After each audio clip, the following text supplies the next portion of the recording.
Bismillah. Assalamualaikum warahmatullahi wabarakatuh.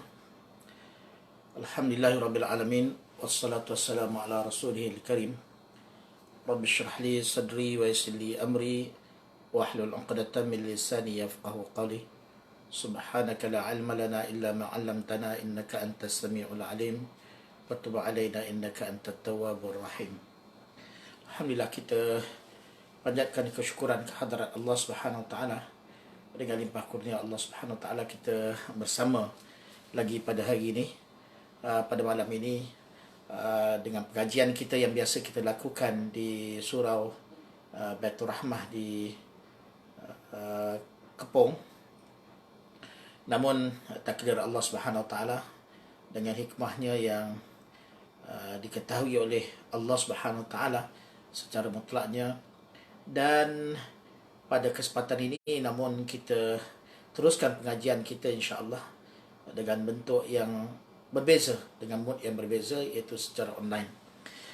Meskipun demikian, insya-Allah kita cubalah sedaya upaya kita untuk kita penuhi, lakukan yang terbaik dalam program yang bentuknya seperti ini insya-Allah. Meskipun dia agak janggal, belajar nahwu ni dia perlukan sesuatu yang perlu kita lihat bersama, umpamanya dengan cara kita menulis, dan juga dengan cara kita buat latihan.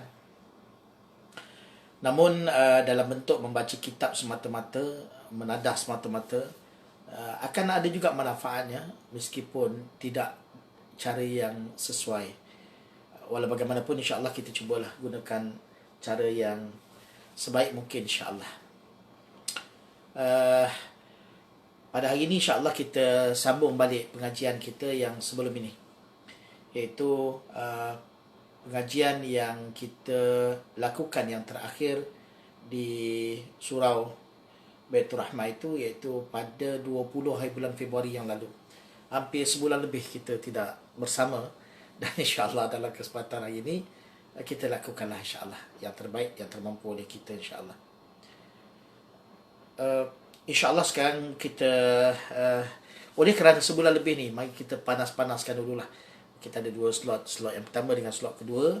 Maka slot yang pertama ni kita panas-panaskan dulu, kan? Kita panas-panaskan dulu apa yang telah kita lakukan ataupun apa yang telah kita belajar selama ni di sana, dan kita boleh mulakan insya-Allah sekarang.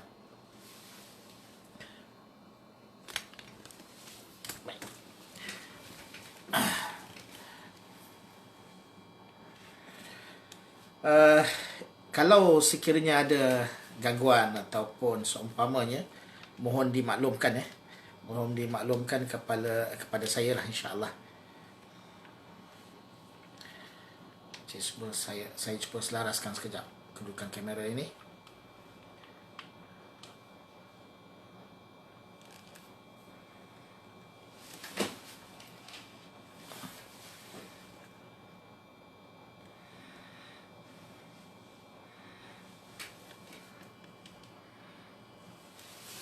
Baik.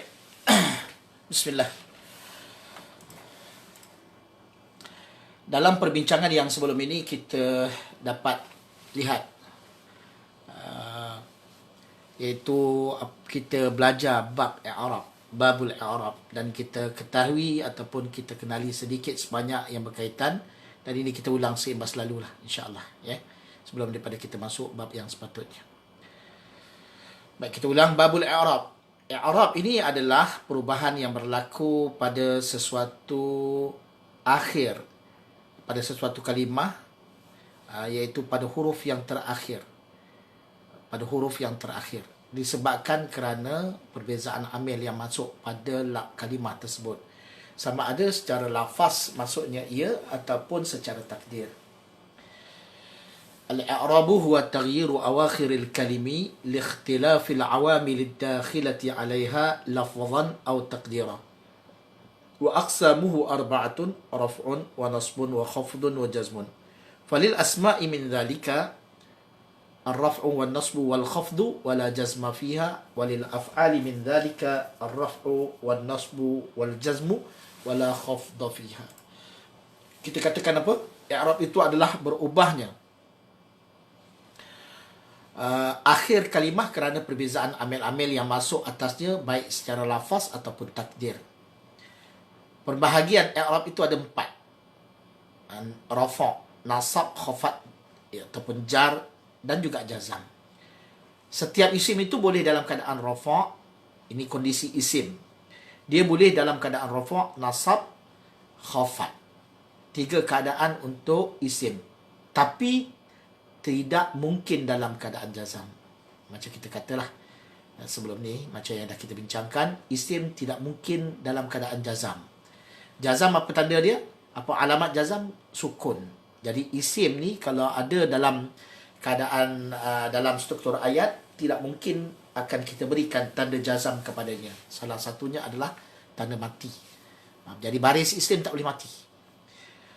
Setiap fi'il itu boleh dalam keadaan nasab, rafa', nasab, jazam. Ini kedudukan untuk fi'il pula. Akan tetapi tidak mungkin dalam keadaan khafat. Khafat ini ataupun jar. Khafat, jar, samalah. Kita kata apa? Fi'il tidak mungkin khafat. Khafat antara tanda ataupun alamatnya adalah berbaris di bawah. Kalau jumpa fi'il, tak boleh kita bagi baris bawah. Itu dia punya point dia. Poinnya adalah tak boleh kita berikan tanda khafat pada dia. Antaranya tanda baris bawah. Kalau bentuk tu kita tengok ada juga baris bawah. Itu bermaksud ada sebab dia. Ada penyebab dia. Bukan dari segi asalnya dia begitu. Mesti ada sesuatu yang berlaku kepadanya. Contoh pembuangan ataupun hazaf kita sebut. Itu baru boleh. Walau bagaimanapun kita tengok dulu insya-Allah. Kita kata apa? Iaitu isim jangan ada yang mati. Baris isim jangan dimatikan. Manakala baris untuk fi'il jangan ada yang dibaris bawahkan. Ini merujuk kepada apa? Merujuk kepada baris bagi kalimah akhir. Huruf terakhir bagi kalimah. Jangan lupalah poin itu, iaitu mesti dia merujuk kepada huruf yang terakhir bagi kalimah. Sebab itu pun perbincangan yang berkaitan dengan ilmu nahu. Seterusnya, ini dalam bentuk gambar rajah kita kata i'rab adalah perubahan akhir kalimah disebabkan oleh kerana perbezaan amil.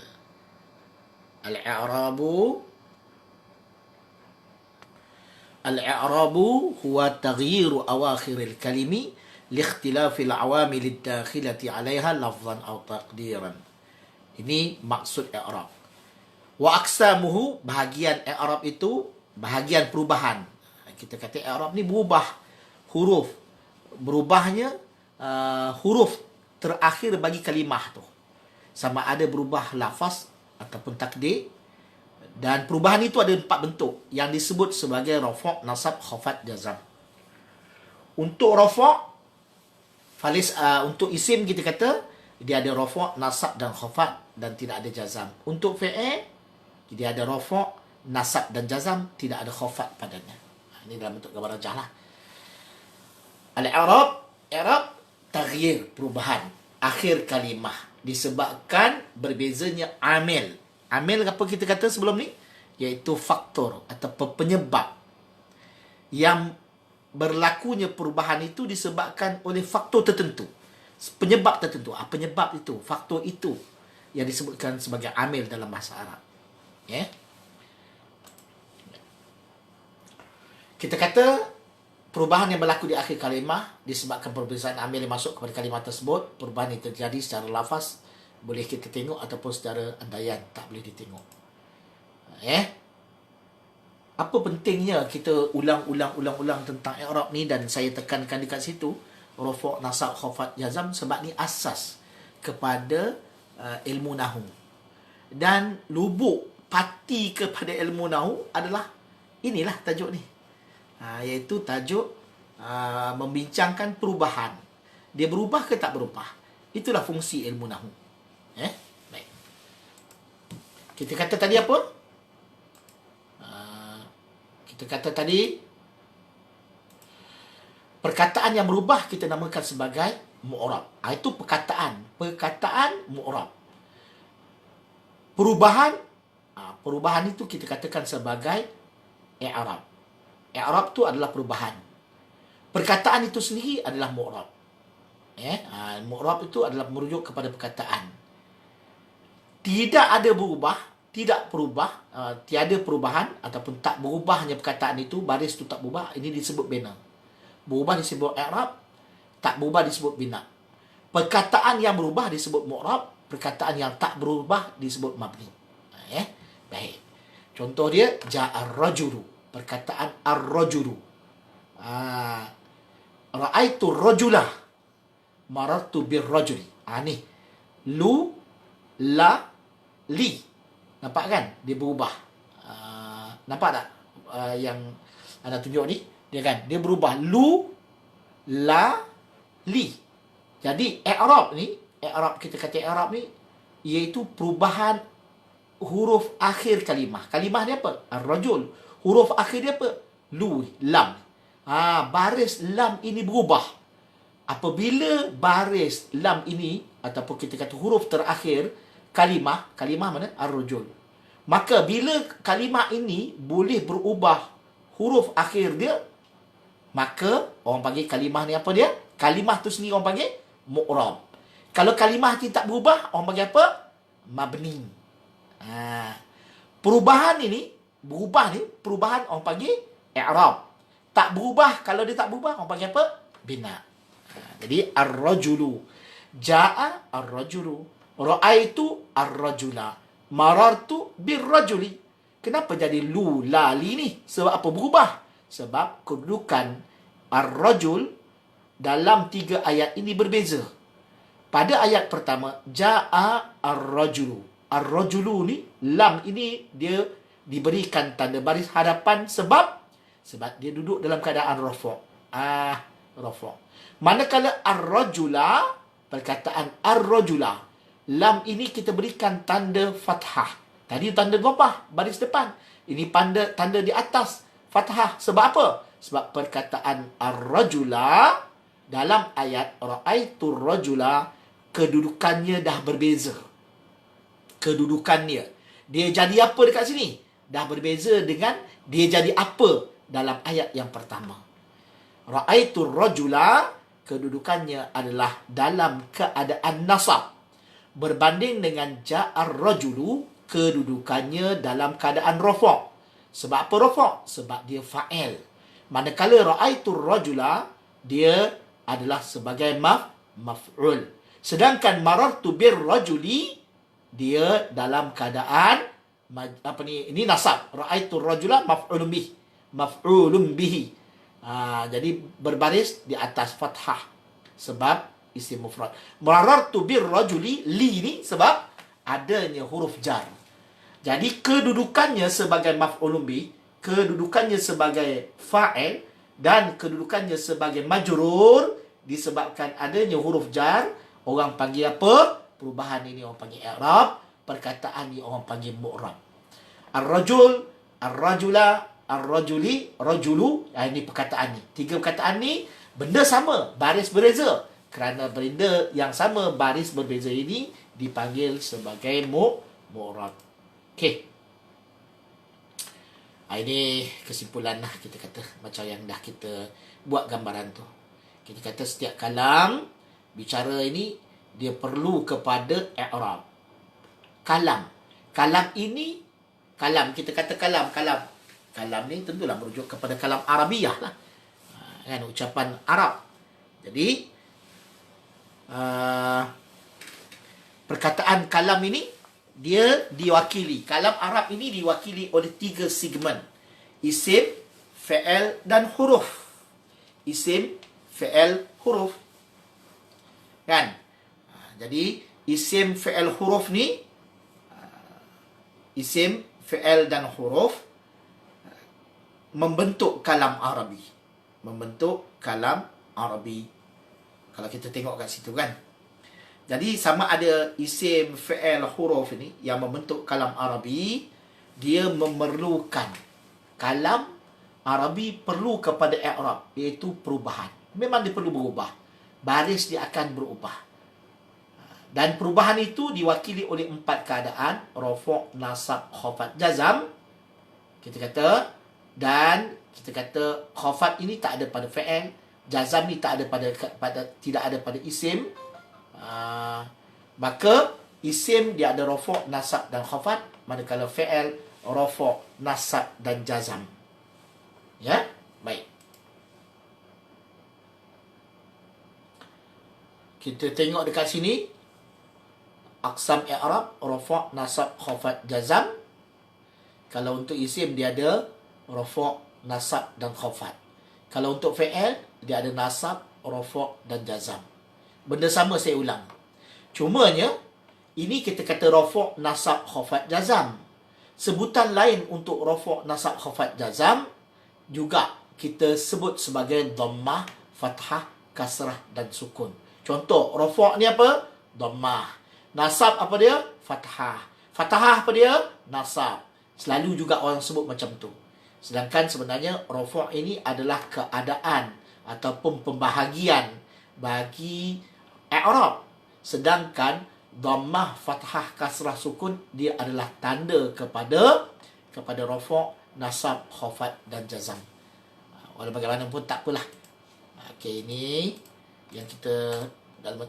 Okey, kemudian kita sebut baris al-harakat yang terkait juga dengan perbincangan rafa', nasab, khafat, jazam ini. Dia berkait dengan berubahnya huruf terakhir. Berubahnya huruf terakhir. Jadi perubahan pada huruf terakhir itu kita tengok dia akan membabitkan atau melibatkan baris. Jadi baris ni ada dhammah. Dhammah ni. Ataupun fathah yang ini. Ataupun kasrah yang ini. Jadi baris depan, dhammah baris depan, fathah baris atas dan kasrah baris di bawah.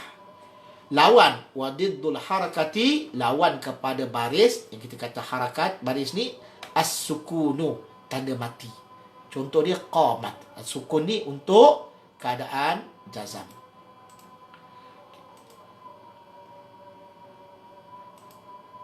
Okey, kita tengok alamatul i'rab. Alamat i'rab ni rafa', nasab, khafat, jazam. Lirraf'i arba'u alamatin. Rafa' ni ada 4 keadaan, ada 4 alamat dia, tanda. Dhammah, waw, alif dan nun. Manakala nasab pula walin nasbi khamsu alamatin. Untuk keadaan nasab dia ada 5 tanda dia. Kalau rafa' dia ada 4 tanda, dhammah, waw, alif dan nun. Sedangkan nasab ada 5 tanda, fathah, alif, kasrah, ya dan hazaf nun. Hazaf nun iaitu buang nun. Nanti kita lihat. Walil khafdi, untuk khafat pula. Walil khafdi thalathu alamatin. Untuk keadaan khafat dia ada 3 je tanda. Kasrah, ya dan fathah. Walil jazmi ataupun jazam itu, untuk jazam alamatani dia ada 2 tanda sahaja. Jazam ada 2 tanda sahaja. Apa dia? As-sukunu, sukun, iaitu tanda mati, wal hadfu dan buang. Baik. Inilah yang kita sembang-sembang tadi dalam bentuk tulisan Arab ni. Ini dalam bentuk kata yang ada kedapatan tulisan Jawi Rumi dia. Nasab memiliki 5 tanda, fathah, huruf alif, kasrah, huruf ya dan hazaf iaitu buang nun. Ya. Ini untuk nasab, tanda nasab. Ini kita tengok. Sebab kita tak sentuh bab rafa', sebab sekarang ni kita membincangkan tentang slot yang kedua, bahagian yang pertama ni, iaitu kita membincangkan tentang pelajaran-pelajaran yang terakhir. Cuma kita sentuh sikitlah sebagai gambaran balik tentang apa yang kita belajar selama ni. Okay. Fathah menjadi tanda bagi nasab pada 3 tempat. Ini kita kata tadi apa? Kita kata sekarang ni kita sentuh tentang tanda nasab. Dan sekarang kita nak bincang hanya berkaitan dengan nasab ni. Rafa' itu dah lepas. Tanda nasab sekarang ni iaitu fathah, huruf alif, kasrah, huruf ya dan buang nun. Fa'ammal fathatu, adapun fathah, fatakunu alamatan lin nasbi. Dia menjadi tanda untuk nasab. Fi thalathati mawadhi'a, 3 tempat. Fi pada alismul mufradu, isim mufrad. Jam'ut taksiru, jamak taksi. Wal fi'lul mudhari'u, dan fi'il mudhari', idza dakhala alaihi nasibun, bila masuk padanya huruf nasib, walam yattasil bi akhirih syai', dan tak bersambung di akhirnya sesuatu pun. Fathah menjadi tanda bagi nasab pada 3 tempat: isim mufrad, jamak taksir, fi'il mudhari' yang apabila masuk padanya amil yang menasabkan tidak bersambung di akhirnya dengan sesuatu pun. Itu tak apa. Bab fi'il mudhari' cerita kemudian, sebab kita menyentuh tentang sekarang ni al-asma'. Kan? Al-asma'ul mansubat, isim-isim yang nasab. Wa ammal alifu, adapun alif, fatakunu alamatan lin nasbi. Adapun alif, dia akan jadi alamat untuk nasab pada al-asma'il khamsati, isim 5. Contoh yang kita dah bagi dan kita bincang sebelum ni, ra'aitu abaka wa akhaka. Kan? Ra'aitu abaka wa akhaka. Ini fathah, isim mufrad, jamak taksir, fi'il mudhari'. Kalau huruf alif dijadi tanda pada isim 5. Contoh dia, ra'aitu abaka wa akhaka. Aku telah melihat bapamu dan saudaramu. Dan contoh-contoh lah yang menyerupai contoh ini. Dan maknanya ayat-ayat yang menyerupai contoh ini. Ya. Ini kemudian, wa ammal kasratu. Kasrah menjadi tanda bagi nasab pada jamak muannas salim. Wa ammal kasratu fatakunu alamatan lin nasbi fi jama'il muannas salimi. Kasrah dia jadi alamat nasab pada jamak muannas salim. Ya. Baik.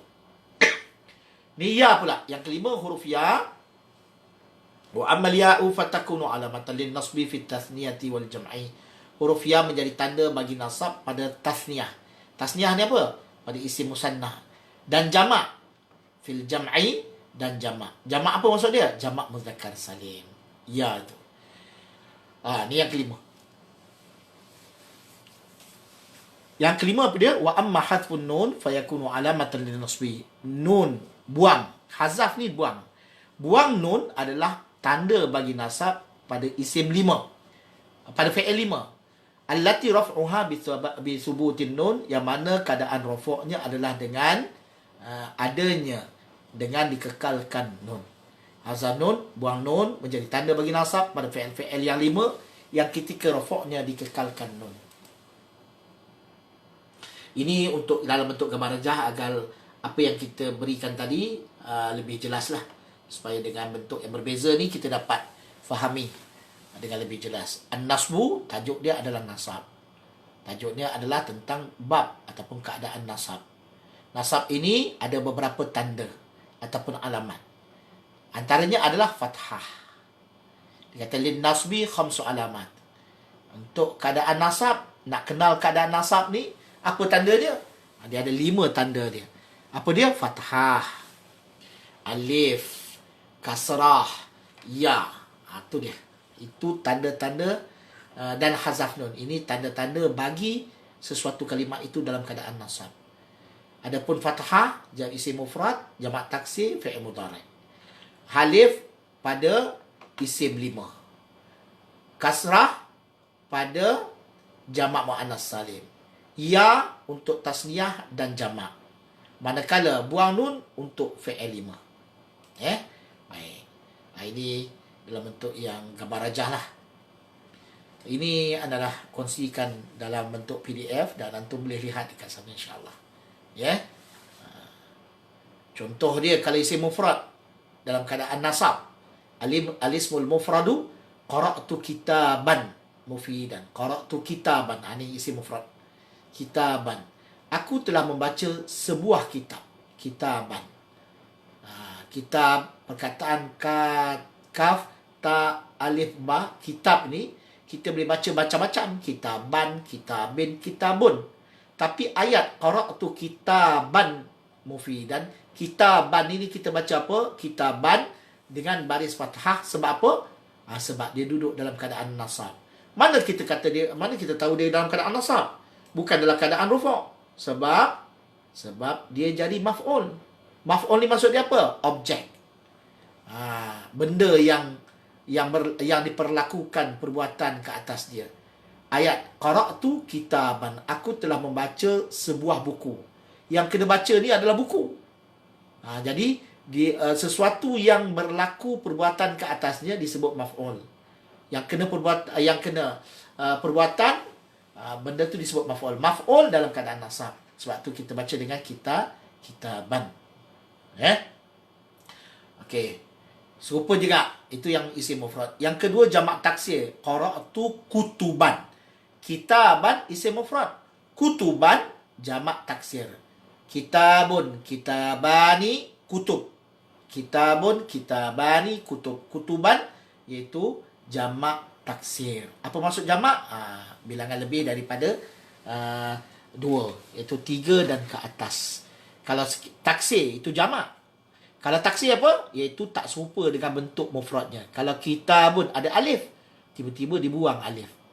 Bentuk dia berbeza dengan bentuk asal mufrad, maka jamak itu orang panggil jamak taksir.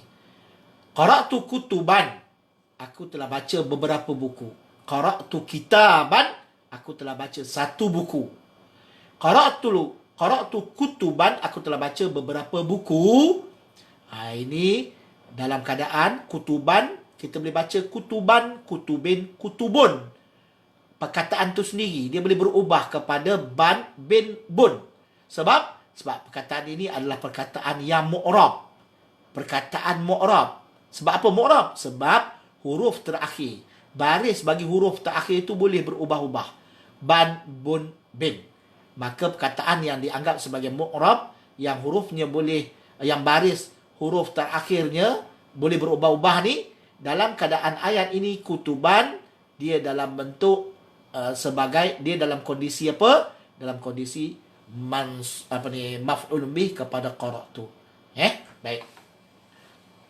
Dan atakasala ni fi'il mudhari'. Tak apalah.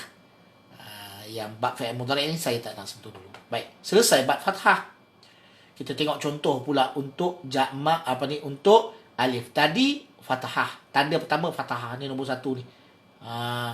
Fathah. Ni sekarang kita tengok nombor 2. Tanda kepada keadaan nasab iaitu alif. Nombor 2 adalah alif. Dia berlaku kepada apa? Fil asma'il khamsati. Pada isim 5. Pada isim 5. Contoh dia dekat sini. Inna abaka. Abu, abi.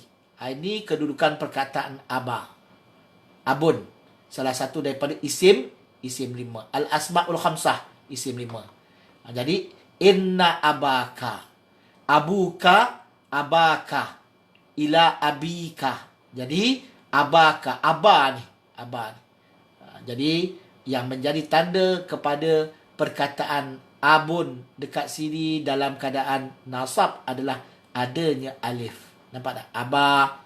Kalau dibubuk abu, maknanya ada waw. Dia adalah tanda untuk rafa'. Perkataan isim 5 itu berada dalam keadaan rafa'. Abuka ra'i'un. Inna abaka ra'i'un. Aba. Sebab ada inna. Baik Kemudian al-kasrah, tanda yang ketiga, kasrah berbaris di bawah. Berbaris bawah. Tanda nasab fathah. Kasrah, fathah ni tanda asal. Kasrah ni juga adalah merupakan tanda-tanda asal kepada i'rab. Cuma dalam keadaan nasab, kasrah, kasrah ini dia jadi tanda far'i. Tanda furu', tanda cabang kepada nasab. Bukan tanda asal. Yang jadi asal adalah fathah. Ketika bila berlakunya kasrah ini sebagai tanda bagi keadaan nasab, pada ketika jamak muannas salim. Pada ketika jamak muannas salim. Contoh dia, kita tengok contoh. Ra'aitu. Nampak? Nasab. Talibati. Asalnya, perkataan talibat. Perkataan ni boleh baca dengan talibatun, talibatin, talibatan. Boleh baca tak? Tak boleh. Sebab dia kena tukar daripada tan tu, dia kena jadi tin. Talibatin. Jadi jamak muannas salim pada ketika nasab. Ketika nasab, dia kena baca dengan talibatin, bukan talibatan. Ketika rafa' boleh baca dengan dhammah. Ketika majrur boleh baca dengan kasrah. dhammatain, kasratain, tetapi pada ketika nasab dia tak boleh baca dengan fathah. Talibatan, ada alif pula kat sini, tak boleh sebab dia adalah jamak muannas salim. Bila jamak muannas salim, ketika nasab jangan baca dengan fathah. Kena bagi tanda far'i, tanda cabang, tanda pecahan kepada nasab, iaitu kasrah untuk jamak muannas salim. Contoh ayat dia, ra'aitu talibatin muhajjabatin. Ra'aitu, aku telah melihat, talibatin, beberapa pelajar wanita. Jadi talibat dekat sini beberapa pelajar wanita. Pelajar-pelajar wanita itulah orang kata sebagai jamak muannas salim. Jamak sebab bilangan 3 dan ke atas. Muannas sebab apa? Sebab asal mufrad dia talibatun, ada ta marbutah, talibatun. Jadi musanna dia talibatani, dan tu musanna. Jamak muannas dia adalah talibatun. Ada ta marbutah atau maftuhah dekat sini. Ta marbutah sebagai tanda kepada mufrad dibuanglah, tambah alif ta. Bila ada alif ta di hujung dia, maka dianggap sebagai jamak muannas salim. Bila jamak muannas salim, terus letakkan tanda bawah dia ketika tanda kasrah ataupun baris di bawah sebagai melambangkan perkataan itu, menandakan bahawa perkataan itu berada di dalam jamak nasab. Ra'aitu, aku telah melihat, talibatin, beberapa orang pelajar wanita, muhajjabatin, yang berhijab. Ya? Okey. Yang pakai hijab lah. Baik.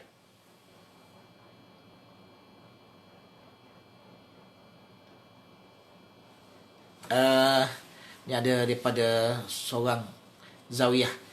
Sebenarnya untuk program Nahu ni kita ada 2 bahagian, 2 slot. Satu slot yang baru, satu slot yang lama. Yang lama ni pelajar-pelajar lama ni kita akan sambung. Ini sebenarnya untuk yang lama, cuma saya ulang balik je. Ulang balik sedikit insya-Allah.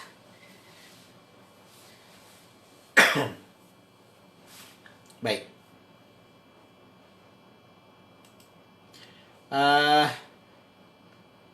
Kita tengok dekat sini.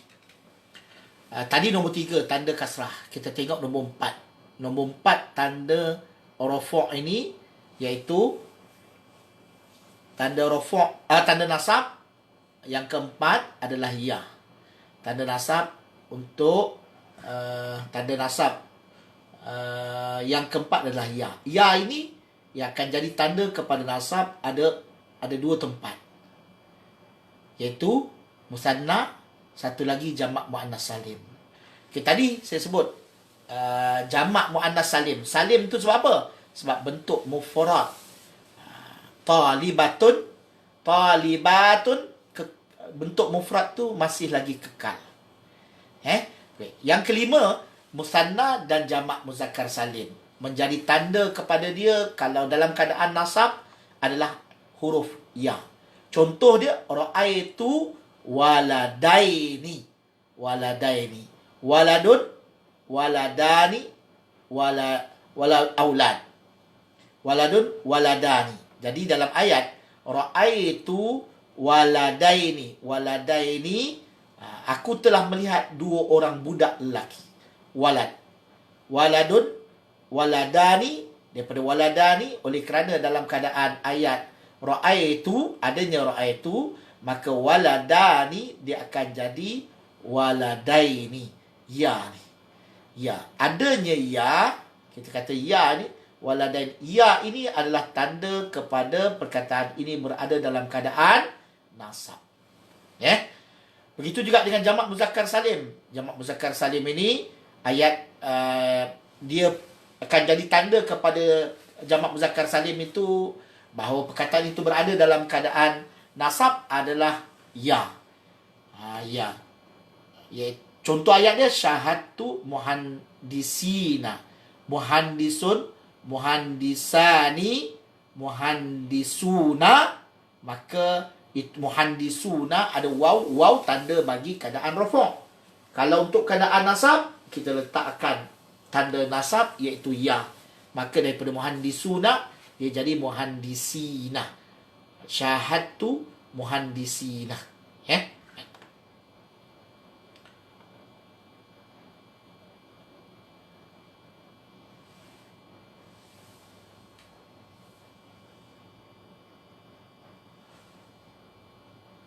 Baik, kita tengok yang keempat dah selesai, tengok yang kelima. Okey, hazaf nun. Hazaf nun ini iaitu buang nun. Buang nun. Apa maksud buang nun? Hazaf nun ni, buang nun ni, kita tengok hazaf nun.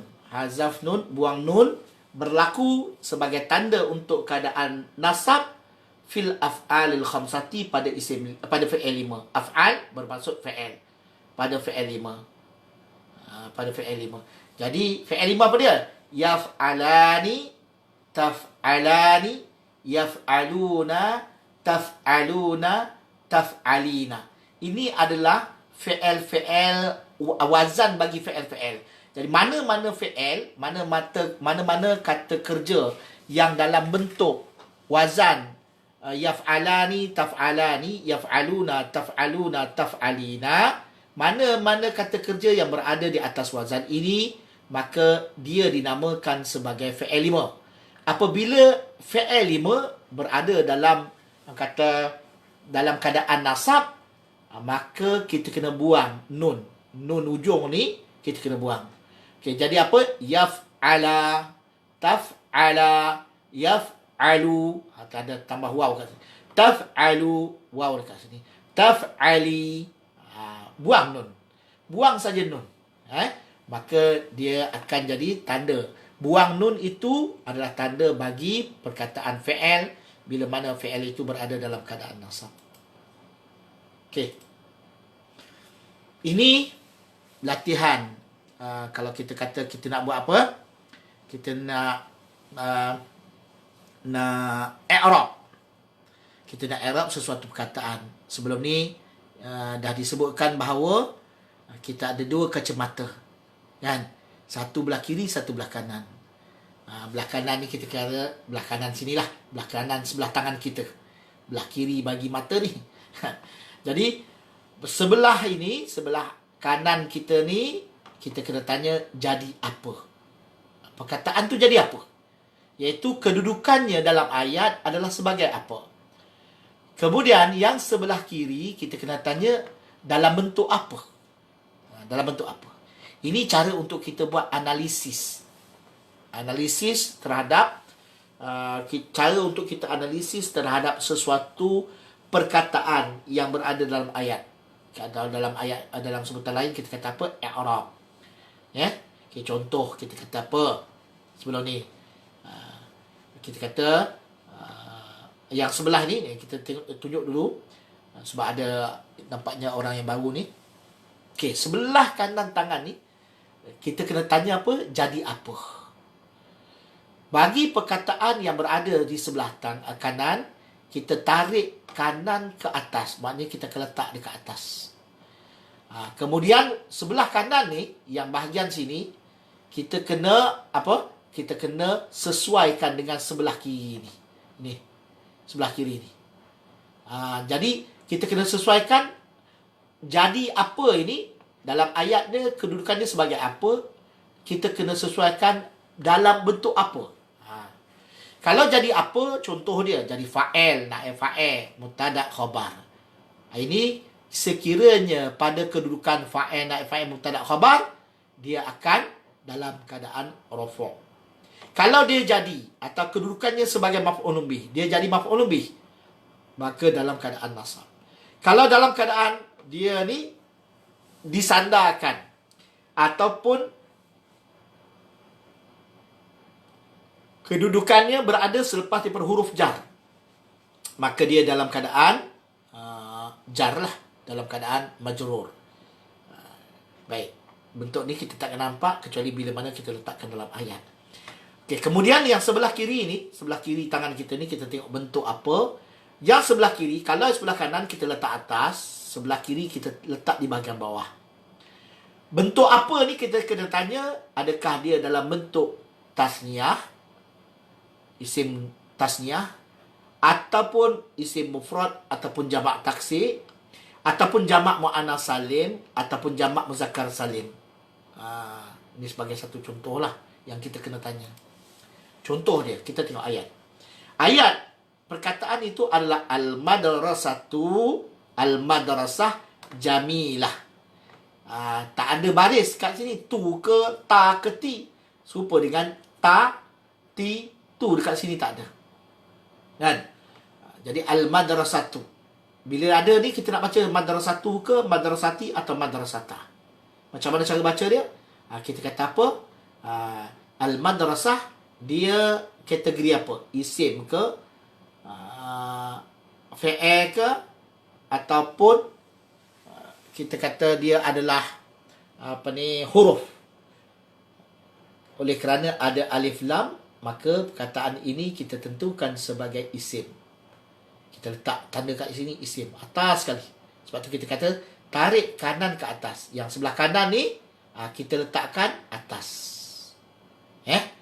Apa yang kita nak tanya belah kanan ni apa? Dia jadi apa? Dalam ayat ini kita kata dia isim. Kemudian dia berada dalam awal ayat, awal jumlah ayat-ayat.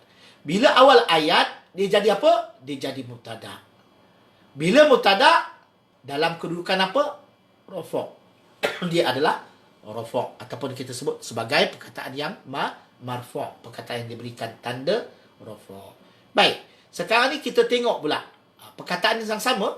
Kita tengok di sebelah kiri dia. Sebelah kiri kita nak tanya apa? Bentuk apa? Dalam keadaan bentuk apa? Kita tanya, perkataan al-madrasah ini, dia dalam bentuk apa? Bentuk perkataan macam mana? Dia dalam bentuk isim mufrad. Bila dalam bentuk isim mufrad, apa tanda kita bagi? Dhammah. Sebab apa dhammah? Sebab dia adalah mubtada. Itu cara dia. Ini seimbas lalu tentang apa yang dah kita belajar sebelum daripada ni. Baik, kita tengok.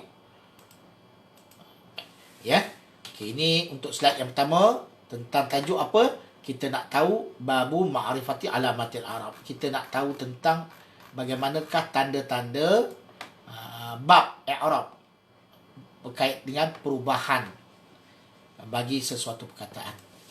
Kemudian kita tengok sekarang ni bahagian yang kedua. Ini kita sebutkan seimbas lalu juga. Tadi kita kenali, kita kata apa? Iaitu mansubat. Tadi babu alamat, tanda untuk perkataan itu kita katakan sebagai berada dalam keadaan nasab. Sekarang ni kita sentuh tentang perkataan mana yang kita nak letakkan, atau perkataan mana, kategori perkataan yang bagaimana yang kita nak berikan tanda nasab untuk dia. Tu. Kalau senang cerita, dalam ayat yang gambar rajah tadi, mata kacamata tu yang sebelah kanan. Pada kedudukan apa? Dia jadi apa? Sehingga perlu kita berikan tanda nasab kepada dia. Tu.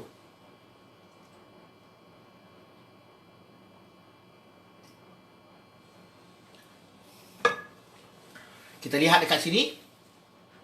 Al-mansubat khamsata asyara.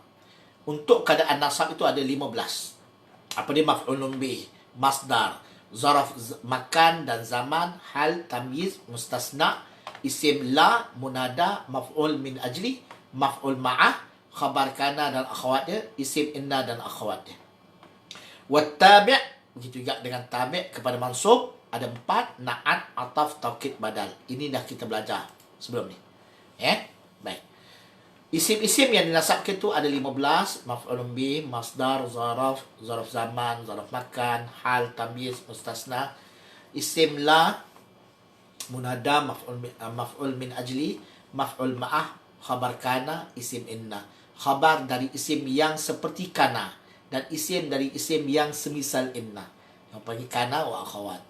Begitu juga dengan pengikut. Panggil apa? Tabi'. Ini dalam bentuk gambar rajah, supaya kita boleh faham lagi Tadi kalau kita tengok kat ini ayat Arab dia. Ini ayat Melayu je. Ini kita tengok dalam bentuk gambar rajah supaya kita mudah lagi. Bab mansubatil asma. Bab yang menyebutkan tentang isim-isim yang diberikan keadaan ataupun tanda nasab pada dia. Ada 15. Apa dia? Maf'ulun bih. Yang kedua masdar. Yang ketiga apa? Zaraf zaman. Keempat zaraf makan. 5 hal. Keenam tamyiz. Ketujuh al-mustathna. Yang ke-8 isim la. Ke-9 munada. 10 maf'ul min ajrih. 11 maf'ul ma'ah. 12 khabar kana dan akhwatnya. 14 isim inna dan akhwatnya. 15 tabi' mansub. Tabi' kepada perkataan yang mengikut kepada perkataan yang nasab. Tabi' itu apa? Terdiri daripada na'at, iaitu sifat, ataf ataupun taukid ataupun badal. Ya. Ini dalam bentuk paparan yang lain. Benda sama juga. Mansubatil asma', isim-isim yang diberikan tanda nasab untuk dia. Ni isim-isim ni. Ini semua isim ni. Dan semua isim ini, dia akan berada di dalam keadaan nasab. Bila berada dalam keadaan nasab, kita kena bagi tanda untuk dia. Contoh, maf'ulun bih. Kita kata maf'ulun bih. Maf'ulun bih, iaitu sesuatu kalimah yang berlaku perbuatan ke atas dia. Contoh dia, kita kata pukul. Pukul tu perbuatan. Yang kena pukul. Yang kena pukul tu orang panggil maf'ulun bih. Yang kena pukul ataupun itu contoh ayat. Darabah. Madrub kita kata. Madrub tu lafaz dia. Kan sirah dia. Kata darabah. Darabtu aliyan. Contoh dia, aku pukul Ali umpamanya. Aku pukul Ali. Maka Ali tu dia akan jadi apa? Dia akan jadi maf'ul. Bila kita kata darabtu aliyan ke aliyin atau aliyun? Kena kita kata aliyan. Sebab aliyan, kita kata aliyan, kita berikan Ali di situ tanda fathatain, fathah. Sebab apa? Sebab tanda fathah adalah untuk keadaan nasab. Sebab apa nasab? Sebab Ali dalam keadaan ayat itu adalah sebagai maf'ulun bih. Baik. Okey. Selesai slide yang kedua. Okey, yang ketiga. Sebab kita panas balik. Sebulan lebih kita tidak bersama ni. Banyak, saya yakin, saya percaya banyak yang kita terlepas daripada kita, banyak yang kita lupa lah. Seminggu pun kita dah banyak lupa. 2 minggu, masuk 4 minggu ni memang kita kena panas sikit lah, insyaAllah.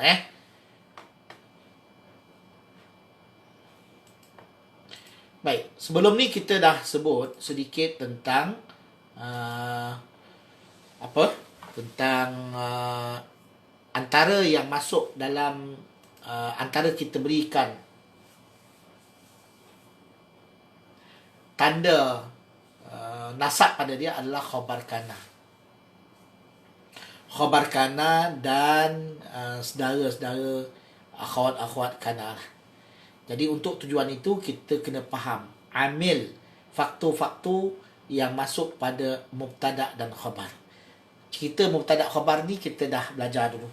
Ayat mubtada khabar, dia adalah asalnya ataupun dalam bentuk yang nak kita katakan sebagai mubtada khabar ini, dia perlu dalam bentuk apa? Ayat ataupun jumlah ismiyah. Barulah dia akan jadi apa? Mubtada dan khabar. Itu secara asas dia. Baik. Kita tengok bab amil-amil yang masuk kepada mubtada dan khabar.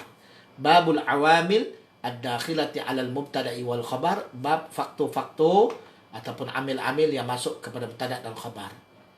Wahiyya thalathatu asya'. Ada 3 benda yang masuk pada kata amil yang masuk pada mubtada dan khabar. Yang pertama kana dan akhwat dia. Amil-amil yang masuk kepada mubtada dan khabar itu ada 3 macam. Yang pertama kana dan yang seperti kana. Kita kata kana wa akhawatuha. Begitu juga dengan inna wa akhawatuha. Inna dan akhawat dia. Inna dan yang semisalnya. Wa akhawatuha. Akhawat ni saudara-saudara, geng-geng ataupun kroni dia lah. Wa zanantu wa akhawatuha. Zanan, zanna dan juga akhawat-akhawat dia. Zanna. Ayat contoh dia bagi zanantu. Baik, fa amma kana wa akhawatuha fa innaha tarfa'ul isma wa tansibul khabar. Kana dan saudara-saudaranya merofokkan isim. Isim itu seperti mana yang kita dah bincang sebelum ni, dia adalah ayat mubtada. Wa tansibul khabar, dan menasabkan khabar. Mubtada itu dia akan rofokkan, dan khabar itu dia akan jadikan dalam keadaan nasab. Tentulah bila kita kata menasabkan atau menjadikan dalam keadaan nasab, kita kena bagi tanda nasab kepada khabar itu. Kana ini, kana dan akhawat dia ada lafaz-lafaznya. Kita kata kana dan saudara-saudara dia. Kana dan yang semisal dengan dia. Apa dia lafaz dia?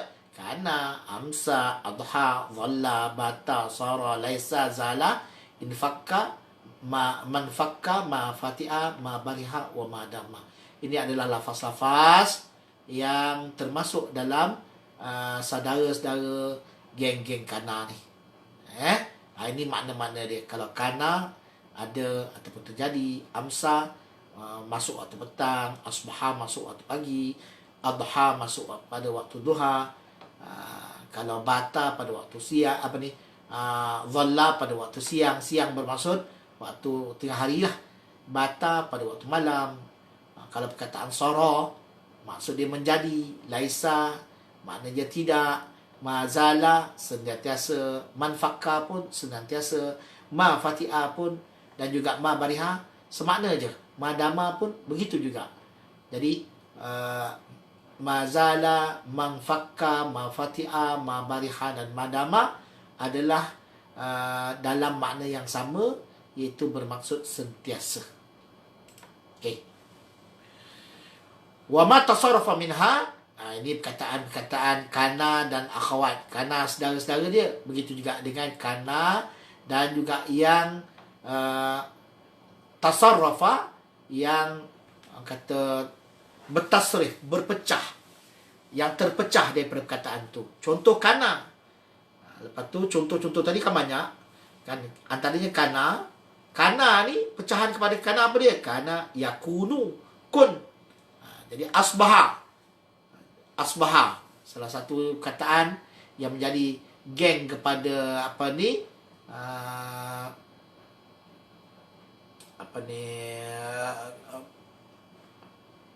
kana tadi adalah sara. Kalau sara, kalau ni adha. Jadi contoh kepada asbaha ni tak betul lah. Sepatutnya adha. Okay, kemudian wa ma tasarrafa minha, contoh dia asbaha ni pada waktu subuh. Boleh juga tapi tak berapa tepat dalam contoh yang kita bagikan dekat sini. Tak apa, kita abaikan dulu. Contoh dia kita tengok.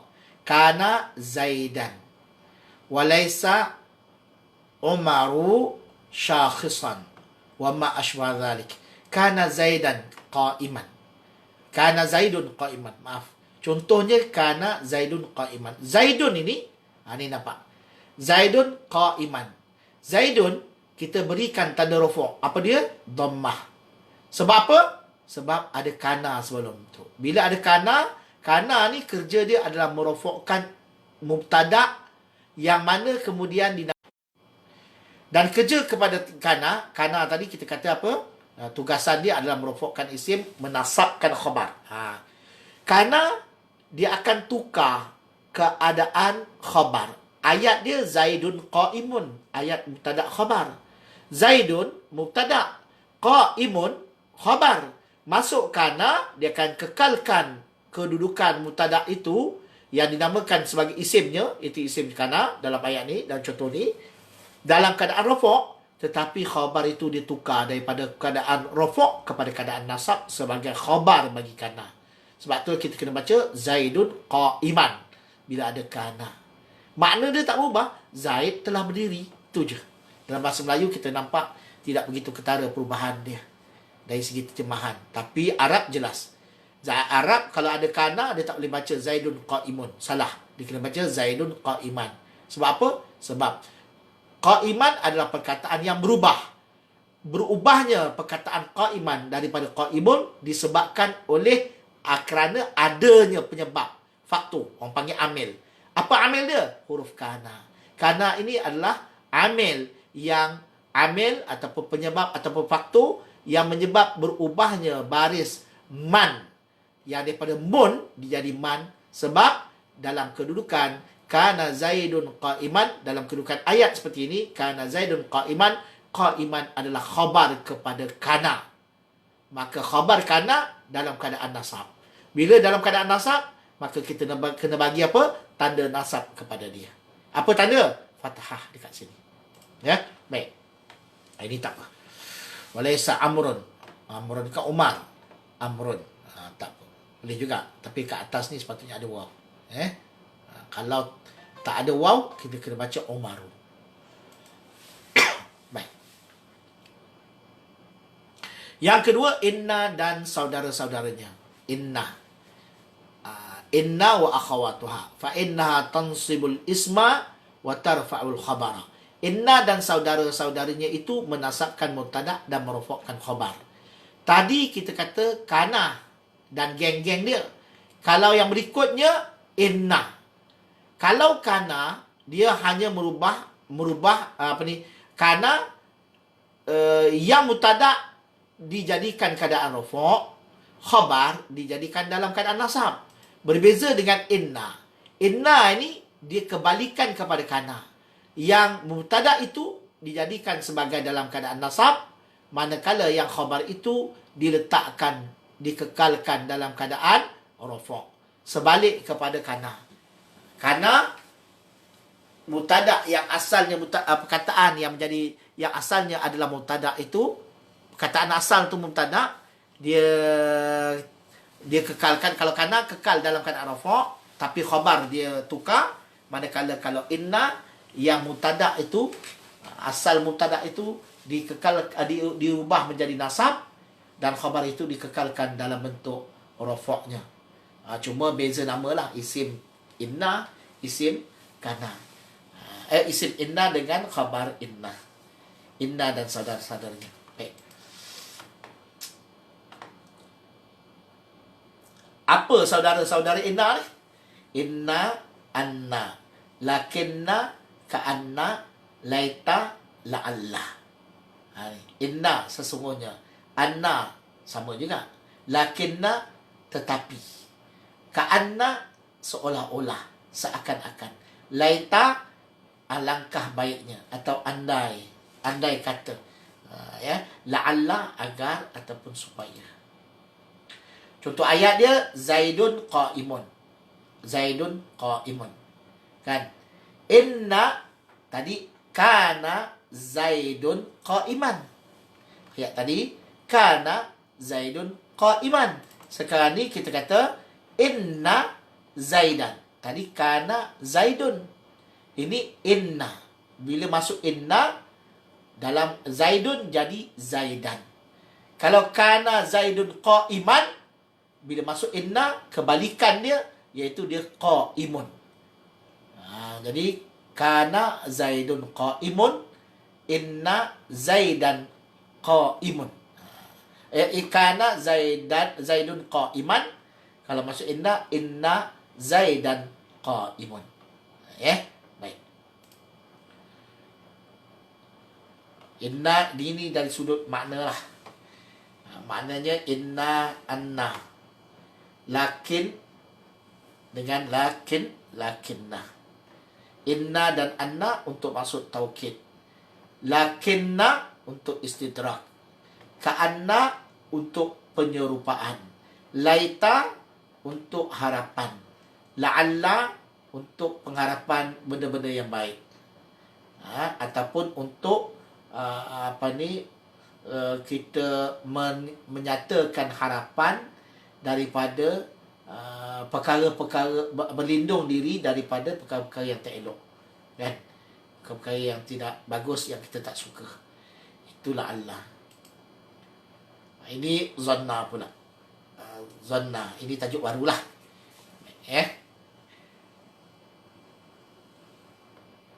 Okey, kita ambil kesempatan untuk rehat seketika insya-Allah, dan lepas daripada ni kita sambung.